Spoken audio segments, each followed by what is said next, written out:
Friends, இன்றைக்கி நம்ம பார்க்க போகிறது ரொம்பவே டேஸ்டியான வாழைப்பூ வடை. 1/4 கிலோ கடலப்பருப்பை 2 தடவை வாஷ் பண்ணிவிட்டு இது கூட 7 காஞ்ச மிளகாய் சேர்த்து 2 மணி நேரம் ஊற வச்சுக்கலாம். ஒரு வாழைப்பூவை நல்லா க்ளீன் பண்ணிவிட்டு பொடியாக கட் பண்ணி உப்பு மோர் சேர்த்த தண்ணியில் கலந்துக்கலாம். இந்த உப்பு மோர் எதுக்கு சேர்க்குறோம் அப்படின்னா வாழைப்பூவோட கலர் சேஞ்ச் ஆகாமல் இருக்கும். இதிலிருந்து பூவை மட்டும் பிழிஞ்சி ஒரு வாணலில் சேர்த்துக்கலாம். இது மூழ்கிற அளவு தண்ணி, 1/4 ஸ்பூன் உப்பு, ஒரு சிட்டிகை மஞ்சத்தூள் சேர்த்து வேக விடுவோம். இது வேகிறதுக்கு 3லிருந்து 4 நிமிஷம் ஆகும். இப்படி வேக வச்சு செய்யும் போது வாழைப்பூவோட துவர்ப்புத்தன்மை இல்லாமல் வடை நல்லா டேஸ்ட்டாக இருக்கும். இப்போ நல்லா வெந்துட்டு வருது. இது வெந்துடுச்சான்னு செக் பண்ணுறதுக்கு ஒரு சின்ன பீஸ் எடுத்து கையில் அழுத்தி பார்த்தோன்னா நல்லா மசியணும். இந்தளவு மசிச்சா போதும். இதை தண்ணி இல்லாமல் வடித்து வச்சுக்கலாம். இப்போ கடலப்பருப்பும் நல்லா ஊறிடுச்சு. இதில் இருக்கிற காஞ்ச மிளகாயை ஒரு மிக்சி ஜாரில் சேர்த்துக்கலாம்.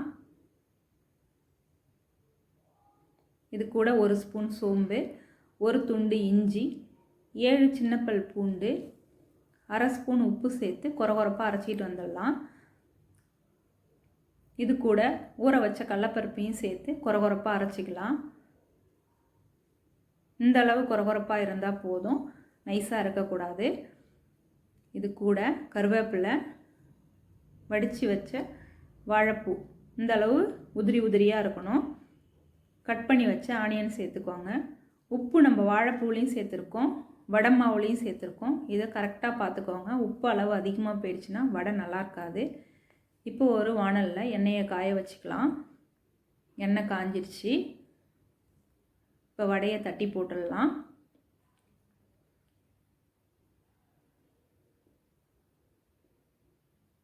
உருட்டி வச்சுருக்க உருண்டையை சின்ன சின்னதாக வடை போல் தட்டி எண்ணெயில் போடலாம்.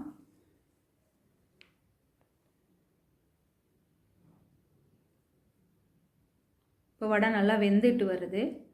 நீங்கள் வாழைப்பூலேருந்து தண்ணி எந்த அளவுக்கு வடிக்கிறீங்களோ அந்த அளவுக்கு வடை மொறு மொறுன்னு இருக்கும். வடை ரெடி ஆயிடுச்சு. எண்ணெய் சுத்தமாக இல்லை. ரொம்பவே டேஸ்டியான வடை ரெடி ஆயிடுச்சு. இந்த வீடியோ உங்களுக்கு பிடிச்சிருந்தா லைக் பண்ணுங்கள், ஷேர் பண்ணுங்கள், சப்ஸ்கிரைப் பண்ணுங்கள். தேங்க்யூ.